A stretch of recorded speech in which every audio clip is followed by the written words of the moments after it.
Assalamu alaikum. Fever. Oh no. Fever, huh? You see, not good. Lumina agro ট্যুরিজমের পক্ষ থেকে মুর্শিদা মিমি Uganda থেকে বলছি। এই দৃশ্য দেখে মনে হতে পারে বাংলাদেশের সিনারি, কিন্তু না, আসলে আমাদের প্রজেক্টে আমি কিছু কচু লাগিয়েছিলাম এখানে। এই আসলে গ্রামীণ লাইফ বা ফার্মিং লাইফের মজাটাই এখানে, যে আমি পার্সোনালি তো যে বললাম চাল তেল লবণ এগুলো ছাড়া আর কোনো কিছু কিনতে হয় না আলহামদুলিল্লাহ। তো কচু লাগিয়েছিলাম। কচু আমাদের নানান কাজে লাগিয়ে, সেটা হলো আপনার আমরা নিজেদের খাওয়া কচু শাক, কচু নিচের কচুটা, তারপর পাশাপাশি যেটা হয় যে এই কচু থেকে আরো একটা ব্যাপার যেটা আমাদের অনেকেরই হয়তো পছন্দ, সেটা হলো এই যে কচুর লতি। হ্যাঁ, তো লাগিয়েছিলাম এখান থেকে, মাশাআল্লাহ তাবারাকাল্লাহ অনেক এসেছে। আমি সেগুলোই আজকে কেটে নিচ্ছি, কারণ এই কচুর লতির হচ্ছে পুষ্টিগুণ। দেখি কতটুকু নিচে যাওয়া যায়। এই তো অনেক আছে, আমি একটু কালেক্ট করে নিয়ে আসি। আর এদিকটা একটু দেখেন, এদিকে অনেকটা দূর, মানে এটা কি হচ্ছে কচু পানিতে ভালো হয় আমরা জানি, এই জন্য আমি একটু এই জায়গাটা দিয়ে, আমাদের ক্যানেল সাইড বৃষ্টির পানিটা পাস হয়ে যায়, তো এই জায়গাটা দিয়ে আমরা কচুটা হচ্ছে লাগিয়েছি। কচু কাটতে কাটতে হচ্ছে হঠাৎ করে শুনলাম ওই পাশে ওরা যে কাজ করছে ওখানে হচ্ছে সাপ। আচ্ছা, একটা কথা বলি, উগান্ডা কি সাপ নেই? এটা অনেকে প্রশ্ন করেন। দেখুন, এইভাবে জায়গাগুলো যেখানে মানুষের পা পড়ে খুব কম, মানুষের বিচরণ কম, কারণ এদেশের জনসংখ্যা কম, মাত্র 5.5 কোটি, অথচ দেশের আয়তন বাংলাদেশের নিয়ার অ্যাবাউট 3 গুণ।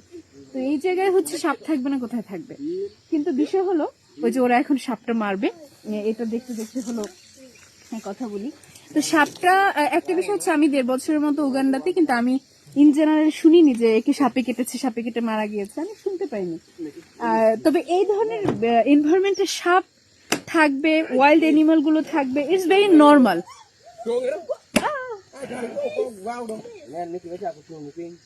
Be careful.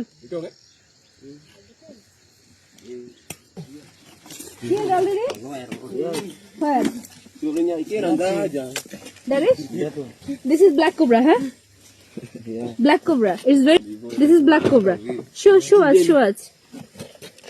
Yeah, it's very big. Head. Head is where?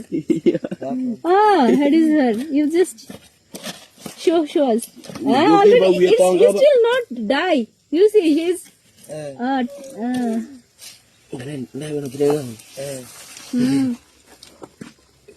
আচ্ছা, এই ব্ল্যাক কোবরা গুলো এগুলো অ্যাভেলেবেল, মানে প্রায়শ দেখা যায়, বাট এটা খুব ডেঞ্জারাস, এটা কামড় দিলে কিন্তু অবস্থা খারাপ। টুডে ডালিশ ইট, হ্যাঁ? ইয়েস, হ্যাঁ, ওকে।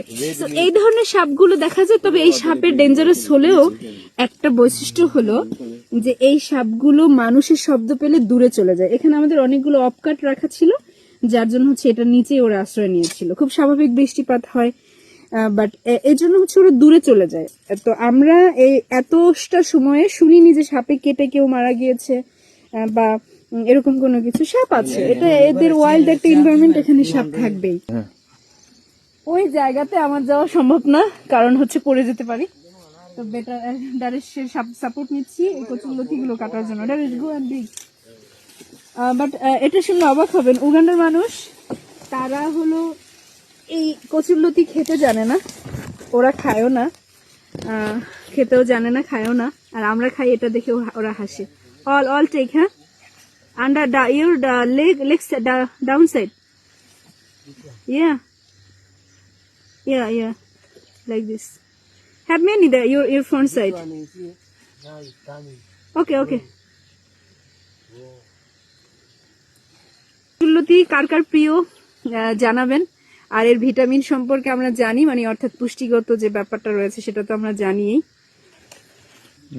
সব থেকে আনন্দের বিষয় কি জানেন? নিজের হাতে লাগানো সবজি বা যে কোনো জিনিস নিজের হাতে কিছু করার যে একটা তৃপ্তি, এটা আসলে বাজার থেকে কিনে হয় না।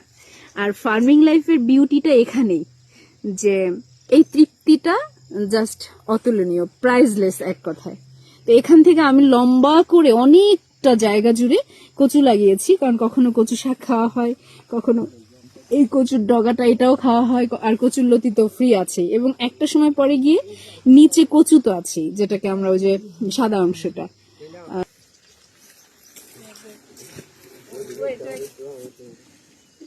ও আমাকে জিজ্ঞেস করতেছে, ডারেশ ম্যাডাম দিস ওয়ান সস, ওরা হচ্ছে যে কোনো তরকারি, আমরা যেটা তরকারি বলি এটাকে ওরা সস বলে, সসেস, রাইট ডারেশ? ও আমাকে জিজ্ঞেস করতেছে ম্যাডাম দিস ওয়ান সস, মানে ওরা জানেই না কচুরলতি একটা খাবার, এটা এতটা সুস্বাদু, এর পুষ্টিগুণ এতটা, এটা ওরা জানেই না। তো চিন্তা করেন, ওর নলেজে বলি না যে নলেজ, ওদের যে রিসোর্স আল্লাহ সুবহানাহু ওয়া তাআলা দিয়েছে আফ্রিকানদের, এটা যদি ওরা জানতো ওরা ওদেরকে আল্লাহ কি দিয়েছে, তাহলে আর ওরা এভাবে থাকতো না, ওদের জীবন মানটা। Anyway, you see this one is sauce and this is very good sauces, understand? When you're cooking for me, I want to taste it. Okay. Booking দিয়ে দিল, প্রতিদিন এই কাজ করবে, মানে আমি যাই রান্না করি চুপি চুপি আসবে যে ম্যাডাম কি রান্না করছেন, আমাকে কি দেন। মানে ও আসলে কি, ওর সাথে আমাদের মানে আমাদের প্রজেক্টে সব থেকে লং টাইম স্টে করা একজন ওয়ার্কার হচ্ছে এই ডারেশ। অনেকে বলেন না আপনি ডারেশকে তো সবাই চিনেন, Daresh everyone know you, are you know Yeah. Why? Because for me, I'm a good person. You are good person. Yeah. আসলেও গুড পারসন, ওর ভেতরে ইথিক্যাল ব্যাপারটা আছে, অনেস্টি আছে। আর কালকে মানে যখন পাগলামি করে মানে যখন ওই যে ওইটা খায় আর কি, তখন মাথা ঠিক থাকে না, তখন আবার এসে বলে আজকে আমি ভালো লাগছে না, আমি আজকে কাজ করব না, আমরাও ছেড়ে দিই। কিন্তু এছাড়া মাশাআল্লাহ তাবারাকাল্লাহ যে ও আসলে অনেক ভালো মানুষ, আর আমাদের যত কঠিন কাজগুলো আল্লাহ ওর উসিলা সহজ করে দেয়, আলহামদুলিল্লাহ। ওকে, টুডে ইউ উইল টেক, হ্যাঁ, ফর মি। Okay. তো আজকে এ পর্যন্তই থাক। এই যে কচুরলতিময় আজকের দিন, আল্লাহ সবাইকে ভালো রাখুক। আর ফার্মিং লাইফ, নেচারের সাথে সম্পর্ক, এই জীবনটি সত্যি উপভোগ্য। সুযোগ থাকলে অবশ্যই এরকম লাইফের স্বাদটা নেওয়ার চেষ্টা করবেন ইনশাআল্লাহ।